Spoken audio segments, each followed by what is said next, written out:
அனைவருக்கும் வணக்கம்.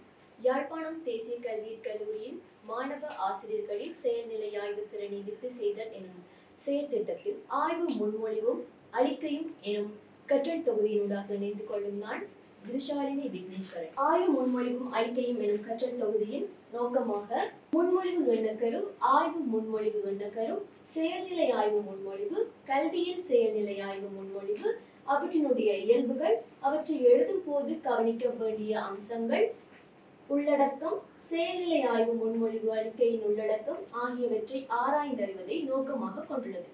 அடுத்ததாக ஆய்வு முன்மொழிவும் அளிக்கையும் எனும் கற்றல் தொகுதியினூடாக நாம் பெற்றுக்கொள்ளக்கூடிய கற்றல் பெறுகளை பார்ப்போமானால், முன்மொழிவு எண்ணக்கருவை விளங்கி கூறுவார், ஆய்வு முன்மொழிவு எண்ணக்கருவை விளங்கி கூறுவார், செயல்நிலை ஆய்வு முன்மொழிவு எண்ணக்கருவை அறிந்து முன்வைப்பார், கல்வியில் செயல்நிலை ஆய்வு முன்மொழிவு எண்ணக்கருவை அறிந்து முன்வைப்பார், கல்வியில் செயல்நிலை ஆய்வு முன்மொழிவு இயல்புகளை பட்டியல்படுத்தி கூறுவார், செயல்நிலை ஆய்வு முன்மொழிவை எழுதும் போது கவனிக்கப்பட வேண்டிய விடயங்களை அறிந்து முன்வைப்பார், செயல்நிலை ஆய்வு முன்மொழிவு உள்ளடக்கத்தை இனம் கண்டு முன்வைப்பார், செயல்நிலை ஆய்வு முன்மொழிவு அளிக்கை உள்ளடக்கத்தை இனம் கண்டு முன்வைப்பார் போன்ற கற்றல் பெறுகளை அடைந்து கொள்ளக்கூடியதாக காணப்படுகின்றது.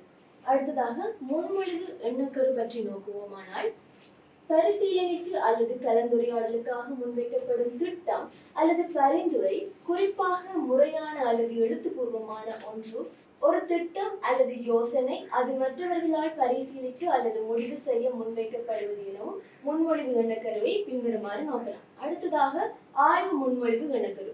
ஆய்வு முன்மொழிவு என்பது ஆய்வு பிரச்சனை, நோக்கம், வினாக்கள், முறைகள் மற்றும் அதன் முக்கியத்துவத்தை விளக்கும் எழுத்து திட்டமாகும். அடுத்ததாக ஆய்வு முன்மொழிவு என்பது ஒரு ஆய்வின் நோக்கம், கோட்பாட்டு அடிப்படை மற்றும் பயன்படுத்தப்படும் முறைகள் அமைப்புடன் விளக்கும் திட்ட ஆவணம் ஆகும். அடுத்ததாக ஆய்வு முன்மொழிவு என்பது ஒரு ஆய்வின் நோக்கம், முக்கியத்துவம் மற்றும் வடிவமைப்பை பிறருக்கு தெளிவாக எடுத்து கூறும் ஆவணமாகும் என்பதன் மூலம் ஆய்வு முன்மொழிவு எண்ணக்கருவினை அறிந்து கொள்ளக்கூடியதாக உள்ளது. செயல்நிலை ஆய்வு முன்மொழிவு எண்ணக்கருவை நோக்குவோமானால், செயல் மற்றும் ஆய்வு இணைந்து பிரச்சனையை தீர்க்க திட்டமிட்டு செயல்படுத்தும் சுழற்சி முறையை கொண்ட முன்மொழிவு எனவும், பிரச்சனையை அடையாளம் கண்டு தீர்வு காண செயல் திட்டத்துடன் முன்வைக்கப்படும் ஆய்வு முன்மொழிவு எனவும் வரைவிலக்கணப்படுத்தலாம். மேலும் நடைமுறைகளை மேம்படுத்த திட்டமிட்டு செயல்பட்டு அதன் விளைவுகளை ஆய்வு செய்ய முன்வைக்கும் முன்மொழிவு எனவும் அறிந்து கொள்ளக்கூடியதாக உள்ளது. அடுத்ததாக கல்வியில் செயல்நிலை ஆய்வு முன்மொழிவு எண்ணக்கரு பற்றி நோக்குவோமானால், திட்டமிடல், செயல், கவனிப்பு மற்றும் பிரதிபலிப்பு ஆகிய சுழற்சி முறையில் செயல்படுத்தப்பட வேண்டிய கல்விசார் ஆய்வு திட்டம் எனவும், ஆசிரியர்கள் தங்கள் கற்பித்தல் நடைமுறைகளை மேம்படுத்த பிரச்சனைகளை ஆய்வு செய்து தீர்வுகளை செயல்படுத்த முன்வைக்கும் திட்டமிட்ட முன்மொழிவு எனவும் வரைவிலக்கணப்படுத்திக் கொள்ளலாம். தொடர்ந்து கல்வி சூழலில் உடனடி பிரச்சனைகளை தீர்க்க திட்டமிடப்பட்ட நடைமுறை சார்ந்த மற்றும் ஆதாரபூர்வமான ஆய்வு முன்மொழிவு எனவும் வரைவிலக்கணப்படுத்திக் கொள்ளலாம். அடுத்ததாக கல்வியில் செயல்நிலை ஆய்வு முன்மொழிவின் இயல்புகளை பற்றி நோக்குவோமானால், நடைமுறை சார்ந்தது, உடனடி பிரச்சனை தீர்வு, பங்கேற்பு, சுய பிரதிபலிப்பு, மேம்பாட்டு நோக்குடையது மற்றும் சுழற்சி முறைக்கு உட்பட்டது. அதாவது உடனடியாக தீர்க்கப்பட வேண்டிய பிரச்சனைகளை இனம் கண்டு, அதாவது நடைமுறை பிரச்சனைகளை இனம் கண்டு, சுய பிரதிபலிப்பு குறிப்புகளின் அடிப்படையில் மேம்பாட்டு நோக்குடன், அதாவது மாணவர்களில் பிரச்சனையை இனம் கண்டு அவற்றை மேம்படுத்துவதை நோக்கமாக கொண்டு சுழற்சி முறைக்கு உட்படுத்தப்பட்டு, அதாவது பல படிமுறைகளின் அடிப்படையில் சுழற்சி முறைக்கு உட்படுத்தி அதற்குரிய தீர்வுகளை காண்பதை நோக்கமாக கொண்டுள்ளது. இவற்றை ஆய்வு முன்மொழிவின் இயல்புகளாக கூறப்படுகின்றது. அடுத்ததாக செயல்நிலை ஆய்வு முன்மொழிவு எழுதும் போது கவனிக்கப்பட வேண்டிய அம்சங்களை பின்வருமாறு நோக்கலாம். முதலாவதாக நடைமுறை பிரச்சனை முதன்மைப்படுத்தப்பட வேண்டும். அடுத்ததாக செயல்நிலை ஆய்வு அமைப்பை இனம் காணக்கூடியதாக அமைதல். அடுத்ததாக எதிர்காலத்தை பிரதிபலிப்பதாக அமைய வேண்டும். நடைமுறை சாத்தியமானதாக அமைய வேண்டும். ஆய்வாளர் வகிப்பங்கு திட்டமிடப்பட வேண்டும். குறித்த காலத்தில் நிறைவேற்றக்கூடியதாக அமைய வேண்டும். இவ்வாறான விடயங்களை கவனித்து முன்மொழிவானது தயாரிக்கப்பட வேண்டும். தொடர்ந்து செயல்நிலை ஆய்வு முன்மொழிவு உள்ளடக்கத்தை இனம் கண்டு முன்வைப்பார் எனும் கற்றல் பொருள் அடிப்படையில் மாணவ ஆசிரியர்களினால் பின்வரும் விடயங்களை உள்ளடக்கி ஆய்வு முன்மொழிவானது தயாரிக்கப்பட வேண்டும். அதில் முதலாவதாக பிரச்சனையை இனம் காண வேண்டும். அடுத்ததாக சூழமைவை விவரித்தல். அதற்குள் பிரச்சனை தொடர்பாக அடிப்படையான தகவல்களை தேடி அறிதல் மற்றும் இலக்கிய உசாவுகை மூலமாக சூழமைவை விவரித்தல் வேண்டும். அடுத்ததாக தலையீட்டுக்கான செயற்பாடு திட்டம். அடுத்து ஆய்வு ஒழுக்கம், ஆய்வின் வரையறைகள், உத்தேசகால சட்டகம், உசா துணை நூல்கள் போன்ற விடயங்களை அடிப்படையாக கொண்டு ஆய்வு முன்மொழிவானது தயாரிக்கப்பட வேண்டும். தொடர்ந்து செயல்நிலை ஆய்வு முன்மொழிவு அறிக்கை உள்ளடக்கத்தை இனம் கண்டு முன்வைப்பார். மாணவ ஆசிரியர்களினால் தயாரித்து வழங்கிய ஆய்வு முன்மொழிவை அடிப்படையாக கொண்டு ஆய்வு முன்மொழிவு அறிக்கை PPT பயன்படுத்தி முன்வைக்கப்பட வேண்டும்.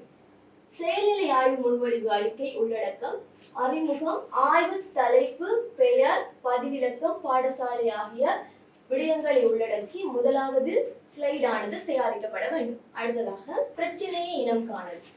செயல்நிலை ஆய்வுக்கான பிரச்சனையை உறுதிப்படுத்திக் கொள்ளல் செயல்முறை பாடக்குறிப்பில் தினமும் எழுதப்பட்டு வந்த பிரதிபலிப்பு குறிப்புகளை அடிப்படையாக கொண்டு முன்னெடுக்கப்பட வேண்டும். அவற்றை அடிப்படையாக கொண்டு செயல்நிலை ஆய்வுக்கான பிரதிபலிப்பு பதிவேடு ஜேர்னல் மாதிரி ஒன்று பூரணப்படுத்தப்பட வேண்டும். தினசரி ஆசிரியரான ஒருவர் கற்றல் கற்பித்தலின் நிறைவில் எழுதப்படுகின்ற பிரதிபலிப்பு குறிப்பானது பின்வருமாறு அமையும். அதாவது விடயத்தினுள் பாட ஆரம்பம் முதல் செயற்பாடு 1, 2, 3 மற்றும் மதிப்பீட்டு வினா குறிப்பிட்டு, அடுத்த நிரலில் ஒரு ஆசிரியராக நான் எதிர்பார்த்த விடயங்களும், அடுத்த நிரலில் வகுப்பறையில் உண்மையாக நடந்தவையும், அடுத்த நிரலில் அதை பற்றி ஒரு ஆசிரியராக எனக்கு தோன்றிய உணர்வுகளும் மாற்ற வேண்டிய விடயங்களும் தினசரி ஒரு ஆசிரியர் கற்றல் கற்பித்தல் நிறைவில் எழுதப்படுகின்ற பிரதிபலிப்பு குறிப்பு இவ்வாறு அமைந்திருக்கும். தொடர்ந்து இந்த பாடக்குறிப்புகளில் உள்ள பிரதிபலிப்பு குறிப்புகளை அடிப்படையாக கொண்டு இரண்டாம் பிரதிபலிப்பு பதிவேடு, அதாவது செயல்நிலை ஆய்வு பதிவேடு ஜேர்னல் மாதிரி 1 ஆனது பூரணப்படுத்தப்பட வேண்டும். இதன் மூலம் பிரச்சனை பரப்புகளை இனம் காணக்கூடியதாக காணப்படும். ஜேர்னல் மாதிரி 2 ஆனது இந்த அட்டவணையின் மூலம் காட்சிப்படுத்தப்பட்டுள்ளது.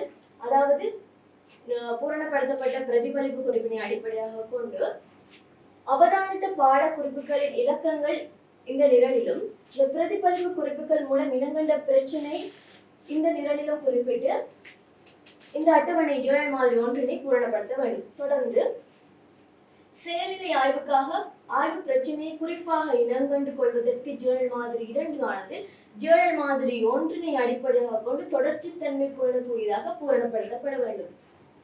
ஜேர்னல் மாதிரி 2 ஆனது இந்த அட்டவணையின் மூலம் காட்சிப்படுத்தப்பட்டுள்ளது.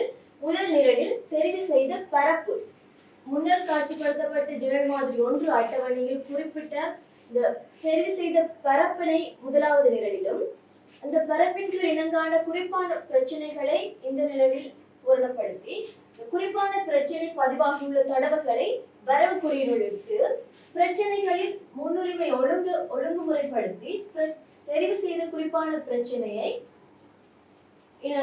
பெற்றுக்கொள்ளக்கூடியதாக காணப்படும். இந்த அட்டவணையினூடாக தெரிவு செய்த பரப்பில் இருந்து தெரிவு செய்த குறிப்பான பிரச்சனையை பெற்றுக்கொள்ளக்கூடியதாக இருக்கும். இந்த அட்டவணையின் மூலம் ஜேர்னல் மாதிரி 2 இறுதி நிரலில் எழுதப்பட்ட குறிப்பான பிரச்சனையை பின்வருமாறு தெரிவு செய்த பிரச்சனை கூற்றாக எழுதப்பட வேண்டும்.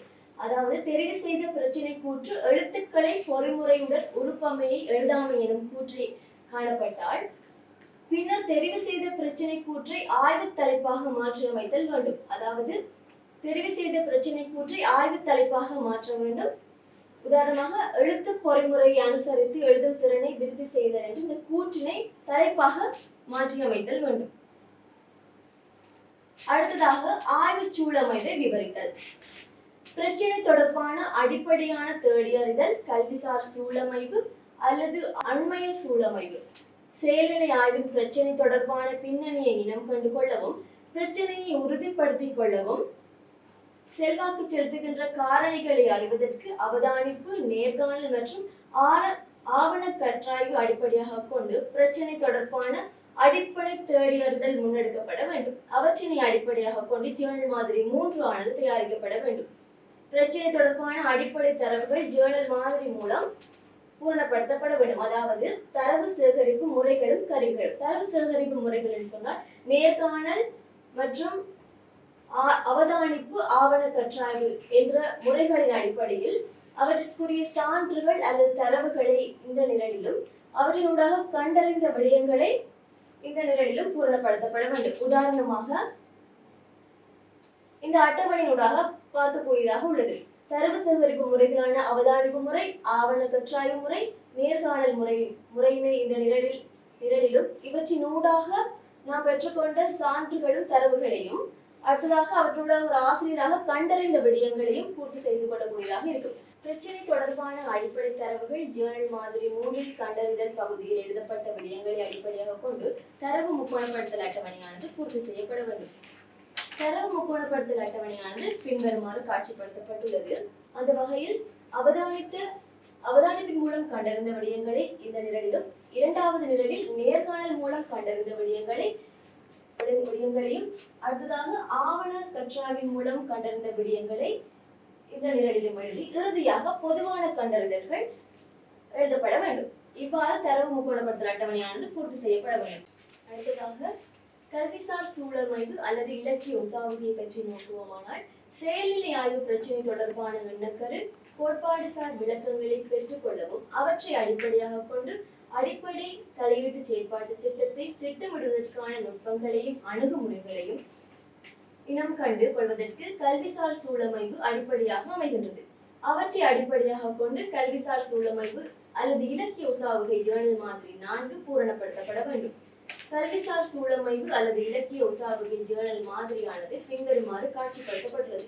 இதனுடைய உதாரணமாக நூலாசிரியரின் பெயர் 1வது நிரலிலும், வெளியீட்டு ஆண்டு 2வது நிரலிலும், நூலின் பெயர் 3வது நிரலிலும், வெளியீட்டு இடமும் வெளியீட்டாளரும் 4வது நிரலிலும், அடுத்ததாக உரிய உள்ளடக்கம் சுருக்கமாக பக்க இலக்கத்துடன் குறிப்பிட வேண்டும். இறுதியாக கண்டறிந்த விடயங்களையும் குறிப்பிட்டு இந்த ஜேர்னல் மாதிரி 4 பூரணப்படுத்தப்பட வேண்டும்.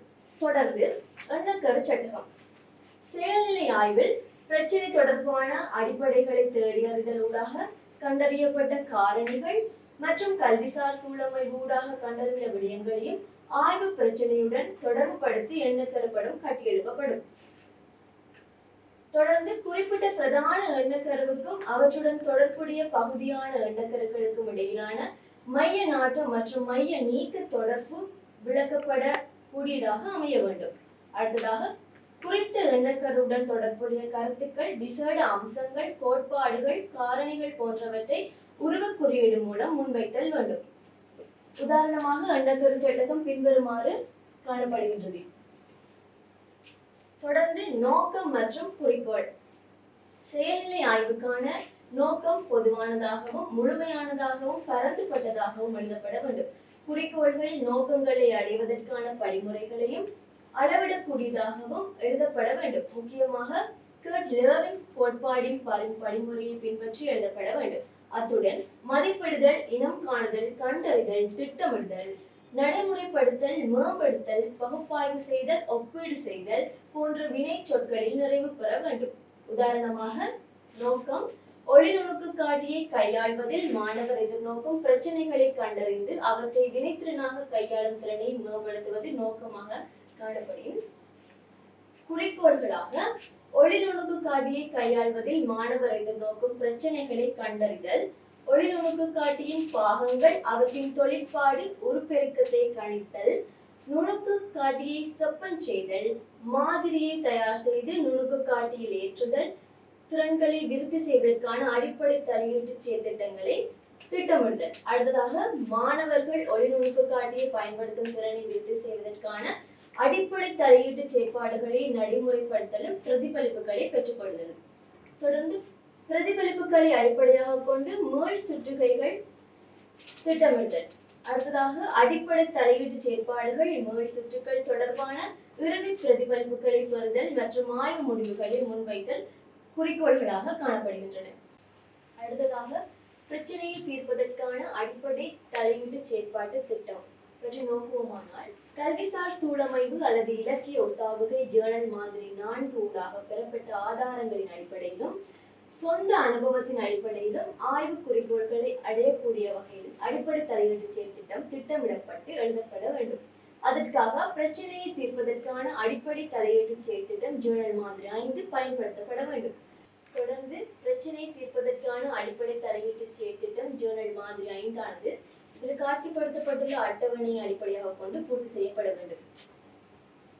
உதாரணமாக, எதிர்பார்க்கப்பட்ட இலக்குகள் முதலாவது நிரலிலும், இரண்டாவது நிரலில் செயற்பாடுகளும் படிமுறைகளும், மூன்றாவது நிரலில் பயன்படுத்தும் வளங்களும், நான்காவது நிரலில் எதிர்பார்க்கப்படும் நடத்தை மாற்றங்களையும், அடுத்ததாக உத்தேச கால வரையறையும், இறுதியாக உத்தேச நேரமும் குறிப்பிட்டு ஜேர்னல் மாதிரி 5 ஆண்டுகள் பூரணப்படுத்தப்பட வேண்டும். அடுத்ததாக ஆய்வு ஒழுக்கம் பற்றி நோக்குவோமானால், செயல்நிலை ஆய்வு செயல்முறையை ஆரம்பிப்பதற்கு முன்னரும் நடைமுறைப்படுத்தும் போதும் ஆய்வு அறிக்கையிடலின் போதும் ஆய்வாளரினால் ஆய்வு ஒழுக்க நெறிகளை பின்பற்றப்பட வேண்டும். அவற்றை ஆதாரப்படுத்துவதாக ஆய்வு ஒழுக்கம் அமைய வேண்டும். அந்த வகையில் முன் அனுமதியை பெற வேண்டும். ஆய்வாளர் உறுதியுரை. பங்கு பெற்றோரின் தனிப்பட்ட சமூக பாதுகாப்புக்கு உறுதியளித்தல். அடுத்ததாக வெளிப்படைத்தன்மையை பின்பற்றுதல். அடுத்து தரவுகளின் அந்தரங்கத்தன்மையை பாதுகாத்தல்.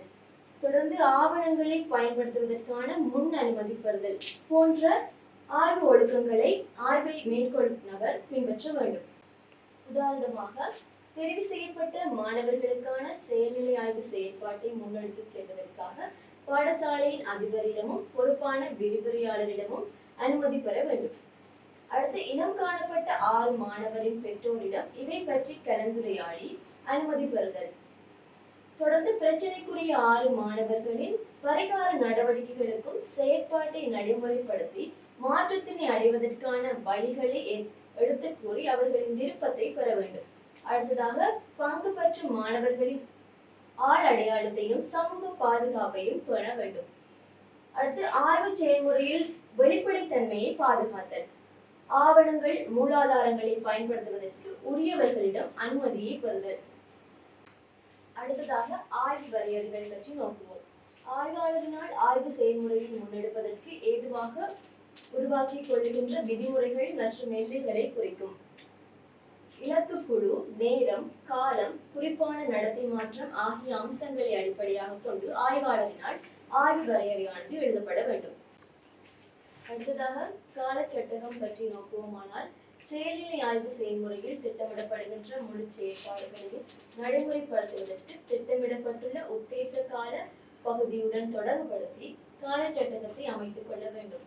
செயற்பாடு மற்றும் கால பகுதியினை அடிப்படையாக கொண்டு காலச்சட்டகமானது உருவாக்கப்பட வேண்டும். அடுத்ததாக, உசாத்துணைகள் பற்றி நோக்குவோமானால், கல்விசார் சூழமைவு ஜேர்னல் மாதிரி 4 குறிப்பிடப்பட்ட விவரங்களுக்கான, அதாவது நூல்கள், ஆய்வு கட்டுரைகள், சஞ்சிகைகளுக்கான உசாத்துணைகள் இப்பகுதியில் APA உசாத்துணையிடல் முறையில் எழுதப்பட வேண்டும்.